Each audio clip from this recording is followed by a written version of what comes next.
দেশে ভাই প্রবাসী হয়ে কথা কওয়ার মতন কেউ নাই, আছে কেউ নাই। এই দেশে কম নেতা দেখলাম না ভাই, নেতা এই নেতা হে ওই নেতা হে, কেউ কিছু পাচ্ছে সমাধান করতে। এই ভাই এই দেশে কেমন কোন লোক নাই সমাধান করবো, কেউ নাই, কেউ নাই, কেউ নাই, নাই নাই, এইটাই সত্যি নাই।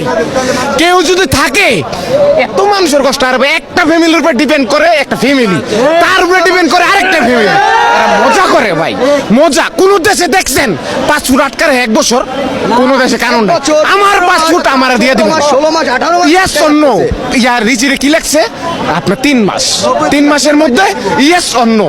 ইয়েস নো বুঝি না, 5 ফুট লাগবো, বিচার সহ লাগবো ভাই। তাহলে 1 বছরের ড্যামারিজ, 1 বছরের ড্যামারিজ, যেটা 1 বছরের ড্যামারিজ, এটা দায়ভার যেই সরকার ক্ষমতা আইছে যে হোক আঙ্গ কোনো সমস্যা নাই, কিন্তু ওই সরকার এই দায়ভার নিব ভাই। প্রবাসী কোনো কারো অশান্তি করে না, একজন প্রবাসী কারো ক্ষতি করে না, একজন প্রবাসী এখন কি দেশ, একজন প্রবাসী কোনোদিন কারো ক্ষতি করে নাই ভাই। কে করবো সমাধান? এই যে লাইভে আছেন দেন তো একটা সেনাবাহিনীর জিগান, কারে জিগান, কে আছে এটা সমাধান? এই জবাব দোক, আমরা যাই মুগো ভাই। নাই আমি জানি নাই। এই ভাই এই মানুষ তুই দেখে না ভাই, আরে এই দেশে, এই দেশে জন্ম হয় নাই, এই দেশের নাগরিক না? আরে মেয়ে অন্য দেশে একটা লোক যদি দাঁড়ায়, একটা লোকের কথা শোনার লেগে মানুষ দাঁড়ায় থাকে, মানুষ না, এটা কুকুর বিড়াল মিয়া, কুকুর বিড়াল।